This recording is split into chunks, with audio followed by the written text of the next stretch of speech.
السلام علیکم میرے فین فالوورز، امید ہے کہ آپ لوگ اللہ تعالیٰ کی رحمت ہے، برکت ہے، سمیٹے میں مشغول و مصروف ہوں گے۔ تو آج کا ہمارا جو ولاگ ہے وہ کس حوالے سے ہے کہ ہمسایوں کے حقوق کے حوالے سے ہے۔ تمام انسان برابر ہیں۔ اگر آپ کا ہمسایہ ہندو ہو، سکھ ہو، عیسائی ہو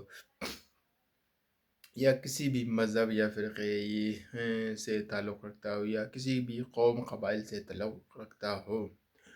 تو تب بھی آپ اس سے وہی رویہ اختیار کریں گے جو آپ اپنے بھائی دوست کے ساتھ رویہ کرتے ہیں۔ سب سے پہلے میں یہ بیان کروں کہ اگر آپ کا کوئی ہمسایہ ہے وہ غریب ہے، ایک میں شعر بتاتا ہوں کہ عرض کی ہے کہ انسان کا غصہ اگر غریب پر انسان کا غصہ اگر غریب پر کہ ہے بلڈ پریشر اس کا پارا یعنی ہائی ہو جاتا ہے، اور امیر پر اس کا کہ ہے پارا یعنی بلڈ پریشر کہ ہے کم ہو جاتا ہے، تو اس میں بلڈ پریشر یا غصے کا بیماری نہیں ہے، بلکہ اس میں کہ ہے منافقت اور کم ظرفی ہے۔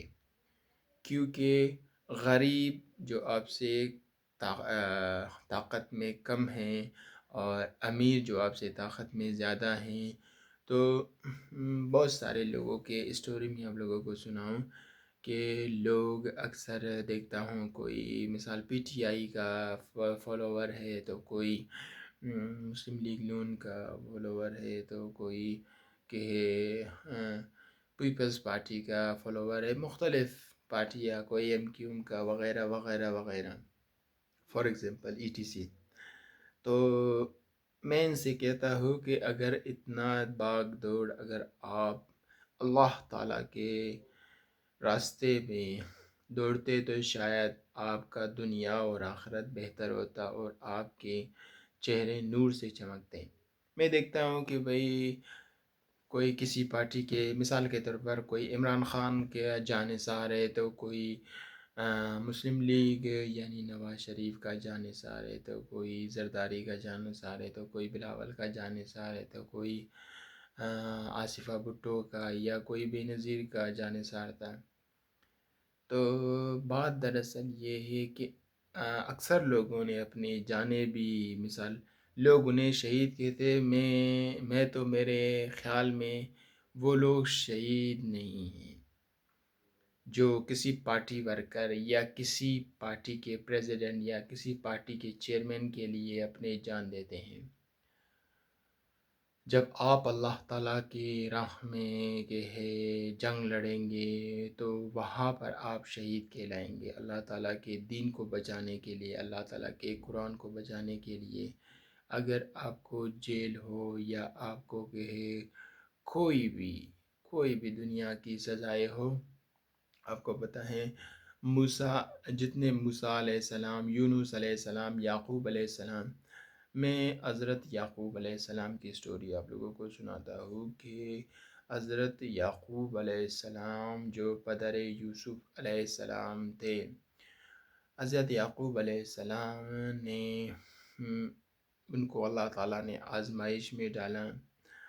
اور آزمائش میں ڈالا تو انہوں نے اللہ تعالیٰ نے ان کے فرزند کو سالوں سال ان سے دور کیا، کہ وہ کیا بولتے ہیں، خون کے رشتوں میں اگر وفا ہوتی تو یوسف نہ بکتا مصر کے بازاروں میں۔ یہ شعر تو آپ نے خون کے رشتے کس طرح ہے کہ یوسف علیہ السلام کو اسی کے خود کے بھائیوں نے کنویں میں ڈالا، اس کے بعد کہ مختلف مارکیٹوں میں فروخت کی۔ تو کافی عرصے کافی سال گزرنے کے بعد کہ ہے حضرت یعقوب علیہ السلام کو کہ ہے حضرت یوسف علیہ السلام کے کہ ہے جو کپڑا ملا تھا تو اس کے بھائیوں نے کہ ہے کپڑے کو خون سے بھر کر کہ ہے اسے اپنے والد کے پاس لے گئے، اور انہوں نے کہ جب دیکھا تو حضرت یعقوب علیہ السلام کو کہا گیا کہ بھئی یوسف علیہ السلام کو خونخوار بھیڑیوں نے، خونخوار جانوروں نے کھایا، اور ہم اس کے کپڑے آپ کے لیے لائے۔ تو یعقوب علیہ السلام نے جب یوسف علیہ السلام کا کپڑا اپنی آنکھوں، یعقوب علیہ السلام اتنے روئے کہ ان کی آنکھوں کی نور چلی گئی۔ پھر جب یعقوب علیہ السلام نے کہ حضرت یوسف علیہ السلام کا جو کرتا ہے اسے اپنی آنکھوں میں لگایا تو آنکھوں کی بینائی واپس آ گئی۔ یہ سب اللہ تعالیٰ کے معجزے ہیں۔ حضرت ابراہیم، اللہ تعالیٰ کے لیے جب آپ اپنے قیمتی چیز، اپنی پسندیدہ چیز کہ قربان کریں گے، تب اللہ تعالیٰ آپ کو کہ فرش سے عرش پر لے جائے گا۔ سنت ابراہیمی تو آپ نے سنا ہوگا۔ سنت ابراہیمی یہ عید الاضحیٰ میں منایا جاتا ہے، قربانی کرتے ہیں لوگ۔ قربانی کا مطلب یہ ہے کہ یعنی اللہ تعالیٰ کی راہ میں اپنے حسین اور جمال اور خوبصورت چیز کو اللہ تعالیٰ کی راہ میں قربان کرنا۔ تو یوسف، حضرت ابراہیم علیہ السلام کو کہ اللہ تعالیٰ کی طرف سے آزمائش ہوئی کہ وہ اپنے فرزند، اپنے لخت جگر، اپنے جگر کے ٹکڑے کو اللہ تعالیٰ کی راہ میں قربان کریں گے یا نہیں۔ تو جب حضرت ابراہیم علیہ السلام اپنے لخت جگر کو اللہ تعالیٰ کی راہ میں قربان کرنے کے لیے لے جا رہے تھے تو شیطان مختلف شکلوں میں آیا اور کہنے لگا کہ تم اپنے اس بیٹے کو، اللہ تعالیٰ نے تمہیں ایک بیٹا دیا ہے، اور اسے بھی اللہ تعالیٰ تم سے یعنی گمراہ کرنے کی کوشش کر رہا تھا۔ تو حضرت ابراہیم علیہ السلام نے کہا کہ بابا جان چلے، وقت دیر نہ کریں، کیونکہ حضرت ابراہیم علیہ السلام کا جو فرزند تھا وہ بالکل، انہوں نے کہا کہ مجھے آپ سے زیادہ اللہ تعالیٰ چاہیے، اور مجھے رب کی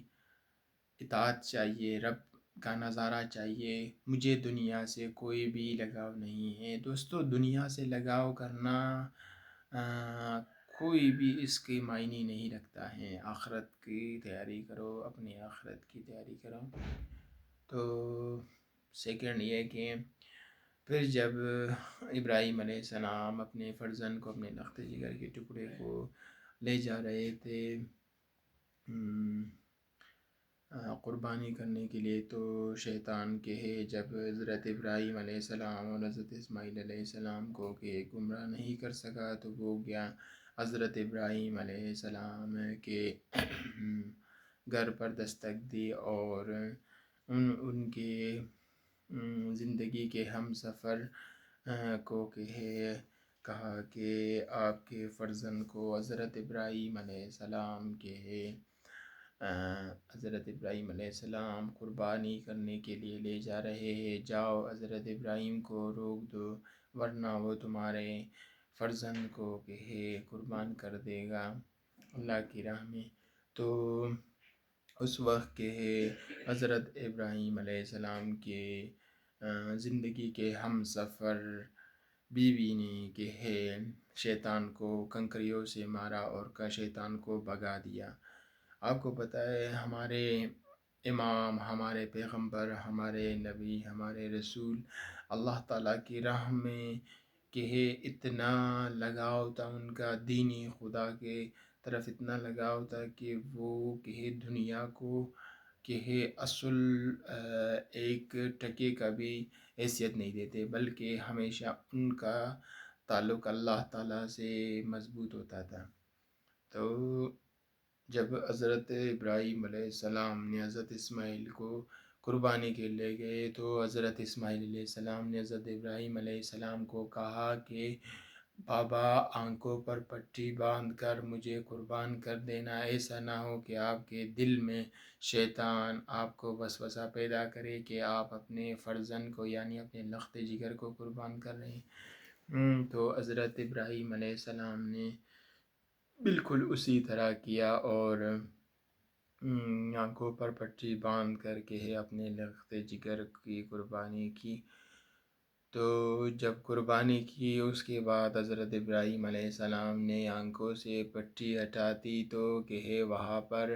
چاقو کے زیر مینڈا پڑا ہوا تھا، یعنی کہ ہے دمبا پڑا ہوا تھا،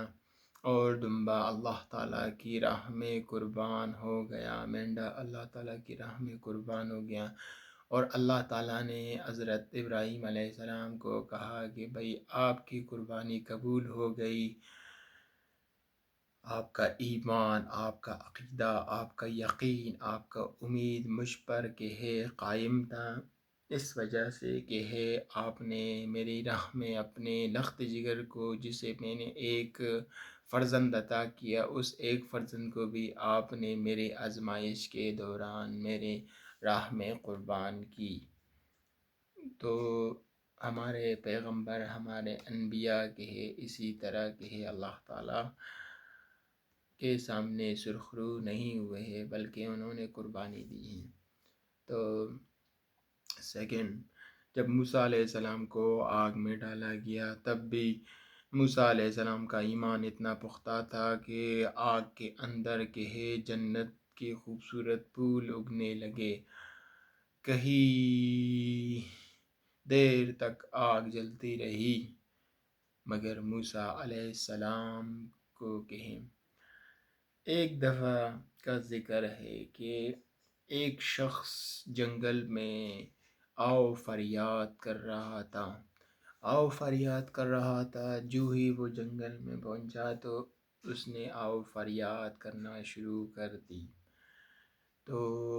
وہ اتنا گناہ گار تھا، اتنا گناہ گار تھا، اتنا گناہ گار تھا کہ اس کی گناہوں کی وجہ سے اللہ تعالیٰ نے اس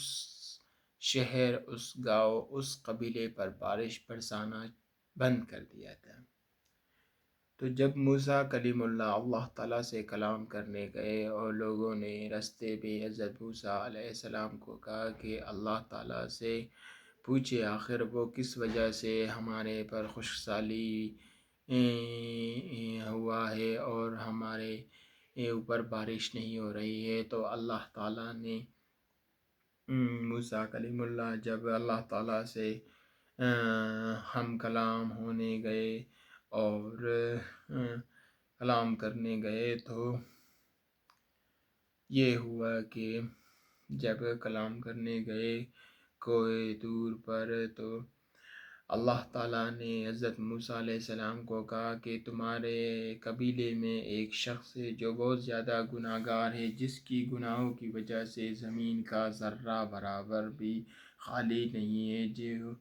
اتنی گناہ گار ہے وہ شخص. جب موسیٰ علیہ السلام آئے اور اپنے قبیلے کو کہا کہ اس وجہ سے آپ لوگوں پر بارش نہیں ہو رہی ہے کیونکہ آپ میں سے کوئی اتنا گناہ گار ہے جس کی وجہ سے بارش نہیں ہو رہی ہے. لوگوں نے پھر موسیٰ علیہ السلام کو اللہ تعالیٰ سے کلام کرنے کے لیے کہا. جب موسیٰ علیہ السلام پھر اللہ تعالیٰ سے کلام کرنے گئے تو موسیٰ علیہ السلام کو لوگوں نے کہا کہ بھئی آپ جائے اللہ تعالیٰ سے اس شخص کے بارے میں معلومات لے. جب السلام نے اللہ تعالیٰ سے پوچھا کہ اس شخص کا نام بتائے تو وہ شخص کہ ہے اس سے پہلے ہی جنگل میں گیا اور اتنی گریہ و فریاد کی کہ جنگل، آسمان، زمین گریہ و فریاد کرنا شروع ہو گئے. تو جب موسیٰ علیہ السلام واپس آئے تو لوگوں نے کہا کہ اللہ تعالیٰ کی طرف سے ہمارے اوپر بارش ہوئی. آخر وہ شخص کو تھا. جب آپ جا کر اللہ تعالیٰ سے پوچھے. اللہ تعالیٰ سے جب موسیٰ علیہ السلام کلام کرنے گئے اور پوچھنے گئے کہ وہ شخص کون تھا، اللہ تعالیٰ نے جواب میں کہا جب وہ شخص گناہ گار تھا تب میں نے اس کا راز فاش نہیں کیا، اب تو وہ صادق اور امین بن چکا ہے. اور اس کی گریہ و فریاد، اتنی گریہ و فریاد اس نے کی، اتنی آہ و فقاع کی کہ زمین و آسمان اور جنگل، پہاڑ، دریا سب رونے پر مجبور ہوئے اور اس وجہ سے آپ لوگوں پر بارش برسا دیا گیا۔ میرے دوستو، آج کل کے نوجوان کہتے ہیں کہ بھئی ہم گناہ گار ہیں، ہم خطا کار ہیں، ہمیں کہ ہے اللہ تعالیٰ کے ہے عذاب میں ڈالے گا، ہمیں جہنم میں ڈالے گا۔ ہمیں آپ کو میں قرآن پاک کی ایک آیات سناتا ہوں۔ لکھا ہے یا ایھا الناس ان خلقکم من ذکر وانس وجعلناکم شعوبا بالقبائل لتعارفوا ان اکرمکم عند اللہ تقیکم ان اللہ علیم الخبیر۔ اے لوگو، ہم نے تم کو ایک مرد اور ایک عورت سے پیدا کیا اور تم مختلف قومیں اور مختلف خاندان بنایا تاکہ ایک دوسرے کو شناخت کر سکو۔ اللہ کے نزدیک تم سب میں بڑا شریف وہ ہے جو سب سے زیادہ پرہیزگار ہو۔ اللہ تعالیٰ خوب جاننے والا اور پورا خبردار ہیں۔ اور ایک دوسری میں آپ لوگوں کو سناتا ہوں کہ آج کل کے نوجوان یا ایھا الذین آمنوا اجتنبوا کثیر من الظن ان بعض الظن اسم ولا تجسوا ولا یغتبوا بعضکم بعضا یحب احدکم ان یاکل اللحم اخیا میتا فرحتکم واتقوا اللہ ان اللہ تواب الرحیم۔ اے ایمان والو، بہت سے گمانوں سے بچا کرو کیونکہ بعض گمان گناہ ہوتے ہیں، اور سراغ نہ لگایا کرو کہ کوئی اس کسی کی غیبت بھی نہ کیا کرے۔ کیا تم میں کوئی اس بات کو پسند کرتا ہے اپنے مرے ہوئے بھائی کا گوشت کھا لے؟ اس کو تو تم بڑا برا سمجھتے ہو، اور اللہ تعالیٰ سے ڈرتے رہو، بے شک اللہ تعالیٰ توبہ قبول کرنے والا ہے۔ آخر میں اس کے واتقوا اللہ ان تواب الرحیم، کہ اللہ تعالیٰ توبہ قبول کرنے والا ہے۔ اور ایک چیز، تیسری چیز جس سے آیات میں ممنوع کی گئی ہے، وَتَنَابَزُوا بِالْأَلْقَابِ، کے معنی کسی کو برے نام کے ساتھ پکارنے کے ہے، جیسا کہ لنگڑا، لولا یا اندھا کانا کہہ کر پکارنا۔ کبھی بھی کسی کو خود سے کمتر نہیں سمجھے، بلکہ خود کو ہمیشہ لوگوں سے کمتر اور عاجز سمجھے۔ دوسری چیز کی ممانعت یہ ہے کہ لمز کے معنی کسی میں غیبت، عیب نکالنا، ظاہر کرنا یا طعنہ زنی کرنا، یعنی کسی کو اندھا کھانا وغیرہ۔ اے ایمان والو، کہ مردوں پر ہنسنا کیا عجیب ہے کہ وہ ان سے بہتر ہو، اور نہ عورتوں کو عورتوں پر ہنسنا کہ عجیب وہ ان سے بہتر ہو، اور نہ کبھی بھی یہ غرور مت کرے کہ میں مسلمان گھرانے میں پیدا ہوا تو میں سیدھی جنت جاؤں گا۔ ہمارے کردار اتنے برے ہیں، جھوٹ ہم بولتے ہیں، روزہ ہم نہیں رکھتے ہیں، نماز ہم نہیں پڑھتے ہیں، اگر نماز پڑھتے ہیں بھی نماز اس طرح پڑھتے ہیں کہ کوئی ہم نماز نہیں پڑھے بلکہ ورزش کر رہے ہیں۔ روزہ بھی ہم رکھتے ہیں، تب جب ہم روزہ رکھتے ہیں اگر کسی شخص نے جو روزہ نہیں رکھا ہے اس کو طعنہ زنی کرتے ہیں کہ بے بخت تم نے روزہ نہیں رکھا۔ ایک دفعہ حضرت امام علی علیہ السلام کے ساتھ ایک شخص نماز فجر پر مسجد میں نماز پڑھنے گیا، تو جو ہی اس شخص نے کہ ایک شخص کو مسجد میں فجر کے اذان کے وقت سوتے ہوئے دیکھا، تو انہوں نے حضرت امام علی علیہ السلام سے کہا کہ وہ شخص نماز فجر کے وقت سو رہا ہے، تو حضرت امام علی علیہ السلام نے کہا کہ